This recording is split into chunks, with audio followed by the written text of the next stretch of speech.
उनका डीएनए संभाल कर रख रहे हो ताकि उन्हें वापस ला सको। बेन ने मुझे कुछ सैंपल्स लेबल भी करने दिए जिन्हें लिटरली सैकड़ों सालों तक स्टोर किया जा सकता है। ये दर्जनों एंडेंजर्ड स्पीशीज हैं जिन्हें मैं इसमें स्लाइड करने वाला हूँ। बंद करो। हाँ ओके।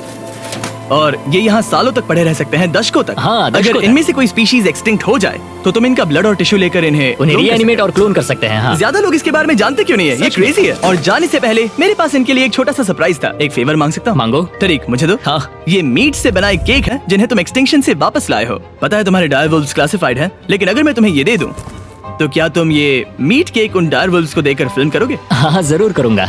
Okay, सुनकर अच्छा लगा। और बेन ने अपना वादा निभाया। इस वक्त आप यूनिवर्स के 2 इकलौते डायरवुल्व्स को देख रहे हैं जिन्हें लिटरली अतीत से दोबारा लाया गया है। देखो अपने लिए बनाए स्पेशल केक को कैसे मजे से खा रहे हैं। और सारे एनिमल्स को बचाने और सारे ह्यूमंस को बचाने में बस $10 करोड़ का फर्क है।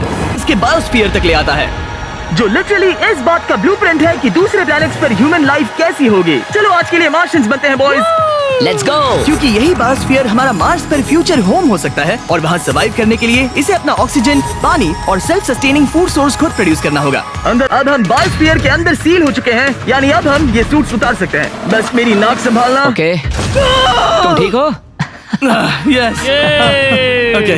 वाह, एक एस्ट्रोनॉट बनना जितना सोचा उससे ज्यादा मुश्किल है। चलो मार्शियंस होने के तौर पर अपना पहला दिन शुरू करते हैं। हालांकि अभी हम सच में मार्स पर नहीं हैं, पर अगर कभी अर्थ रहने लायक ना रहे तो ये बायोस्फीयर ह्यूमैनिटी को बचा सकते हैं। ले गर्लफ्रेंड भी? ये बायोस्फीयर है भगवान, बिल्कुल माइनक्राफ्ट की तरह। मैं आपको सबसे कूल बायोम दिखाना चाहता हूँ, एक रेन फॉरेस्ट। शायद आपने रियलाइज ना किया हो, लेकिन इनमें से कुछ प्लांट्स यहाँ 30 साल से भी ज्यादा समय से जिंदा हैं। डूड, ये तो तरीक से भी पुराने हैं। नहीं, एक्चुअली नहीं, वो भी 30 साल का है। अब अगर हम यहाँ से आगे चलते रहें तो इस रेन फॉरेस्ट में ये भी होती है बारिश। यहाँ तो सच में बारिश हो रही है। मैंने उन्हें बायोस्फीयर के सिर्फ हूँ और तुम दोनों भीग रहे हो। तुम्हें ठंडी तो नहीं लग रही? हाँ, बहुत ठंड तो आ है। जाओ, यहाँ बारिश नहीं हो रही है। ओह, यहाँ सच में बारिश नहीं हो रही जानते है। हो वो स्नो ग्लोब्स जो क्रिसमस पर मिलते हैं? हाँ। तो ये वही बायोस्फीयर है, तुम्हारा अपना मिनी अर्थ, जिसे तुम सोलर सिस्टम के किसी भी प्लेनेट पर रख सकते हो। और रियल वर्ल्ड की तरह यहाँ सिर्फ रेन फॉरेस्ट ही नहीं, अब हम सवाना की तरफ जा रहे हैं। सवाना बायोम में खाना उगाने के लिए सबसे सही क्लाइमेट है और इसी वजह से ये 5 बायोम्स में से सबसे जरूरी भी है। आप देख सकते हैं ये गोस्ट पेपर्स हैं। नोलन, तुम इसे ट्राई करोगे? श्योर। पानी चाहिए। हाँ, मुझे सच में पानी चाहिए। गोस्ट पेपर है। नोलन, मार्स पर ज्यादा पानी नहीं है, वेस्ट मत करो। सुना है दूध से आराम मिलता है। हमारे brand new festivals caramel chocolate bar try चुप करो, मुझे जल्दी दो। नोलन के मुंह की करंट हालत से मिलते जुलते एनवायरनमेंट के लिए हम आए डेजर्ट बायोम में। ऑलराइट, अंदर मत घुसना वाला साइन इग्नोर करो। हवा फील हो रही है? रुको, हम अंदर हैं। ऐसी हवा जरूरी है ताकि पेड़ खड़े रह सके और बहुत स्ट्रॉन्ग बने रह सके। ये इस बायोस्फीयर की काउंटलेस डिस्कवरीज में से एक है। रिसर्च के लिए ये जगह कमाल की है। ठीक है जेंटलमैन, ये सामने स्वैम्प लैंड है और इसकी कूल बात ये है, इन प्लांट बिल्कुल पोटैटो चिप जैसा है।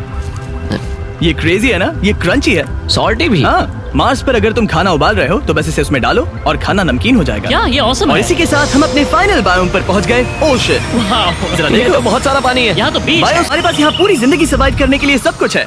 तो क्यों ना हम एक मार्शियन डिनर करें घोस्ट पेपर के बिना? एक्स्ट्रा गोस्ट पेपर के साथ। चलो चले। ये एक वर्टिकल गार्डन है जो कि 2.5 एकर्स के फार्मलैंड जितना खाना उगा सकता है। सिर्फ 20 साल पहले अगर आप इस वर्टिकल गार्डन को बिजनेस में बदलना चाहते तो ये लगभग जैसे आज बिजनेस को चलाना पहले से ज्यादा आसान हो गया है। जैसे इस वीडियो की टेक्नोलॉजीज दुनिया बदल रही हैं, वैसे ही शॉपिफाई ने बिजनेस शुरू करने की दुनिया बदल दी है, उसे पहले से कहीं आसान बनाकर। हर चाय पर एक सेल होती है। काल, तुम्हें कुछ लेमन चाहिए? हाँ, प्लीज। शॉपिफाई का नया टूल साइडकिक आपके बिजनेस के लिए एक AI को-फाउंडर जैसा है जो वेबसाइट्स बनाने, मार्केटिंग प्लान सेट करने और रूटीन टास्क हैंडल करने में मदद करता है, जिससे आपका टाइम बचे। ये सच में कमाल है। गोस्ट पेपर फिर से? नहीं। ये तो छोटा वाला है, नहीं, अब तो खाना नहीं। पड़ेगा। और क्योंकि हम सिर्फ लेमन्स और गोस्ट पेपर्स पर नहीं जी सकते, मार्स पर एक और चीज हो सकती है, कल्टीवेटेड चिकन। अब साइड फूड से ये चिकन जो चिकन्स को मारे बिना बनता है, ये बायोस्फीयर और इस वीडियो में दिखी हर चीज कभी किसी के दिमाग में बस एक आइडिया हुआ करती थी। शॉपिफाई से आप भी हमारे भविष्य को तराशने में अपना रोल निभा सकते हैं। आपके दिमाग में जो भी आइडियाज हैं उन्हें सच कर सकते हैं। बस इस QR कोड को स्कैन करके या shopify.com/MrBeast पर जाकर अपने ड्रीम्स को एक रियल बिजनेस में बदलो। ये आप आज ही कर सकते हैं या फिर सोने से पहले। ये फ्यूचरिस्टिक टेक थोड़े क्रेजी हैं, पर ये वक्त में इतने भी दूर नहीं है। मतलब अगर कभी कोई लड़की नोलन से बात करे और उनका बच्चा हो जाए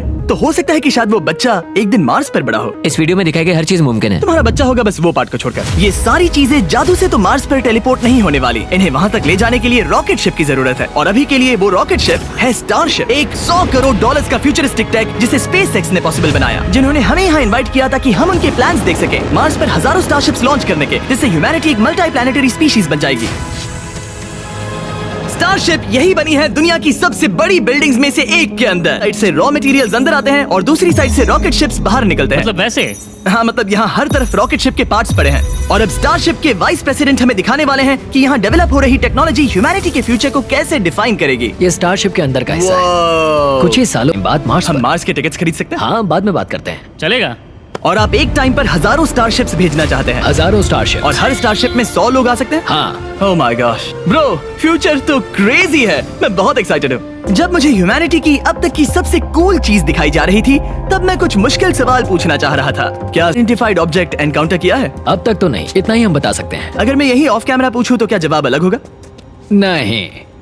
एनीवेज, आगे बढ़ते हैं। ये क्रेजी है कि यहाँ सब कितने नॉर्मल है। मतलब यहाँ सब मेहनत कर रहे हैं, पर शायद इन्हें इस तरह रोज रॉकेट्स पर काम करना नॉर्मल लगता है। ये क्रेजी है। जानते हो ना, तुम लोग रॉकेट शिप पर काम कर रहे हो। क्या ये क्रेजी नहीं है? अगर उन्हें पता नहीं होता तो मैं घबरा जाता। और ये दोनों जो रॉकेट्स बना रहे हैं वो फुली रीयूजेबल, और जब ये अर्थ के एटमॉस्फेयर में वापस एंटर करते हैं तो लावा से भी ज्यादा गर्म टेम्परेचर्स झेलते हैं। इसीलिए स्पेसएक्स टीम ने एक custom heat shield system engineer हम किया है। हीट शील्ड टाइल्स की बात कर रहे थे और ये रही उसकी एक टाइल जिसे तुम पकड़ सकते हो। क्या लगता है? तो ये है वो हीट शील्ड टाइल। ये असली Wow, heat shield टाइल ये है। तो बहुत हल्की है। इसे पकड़ के देखो। क्योंकि इनमें ऐसे स्टाइलोफोन टोटल जैसा है। 18,000 लगे हैं। ये कितनी गर्म हो सकती है?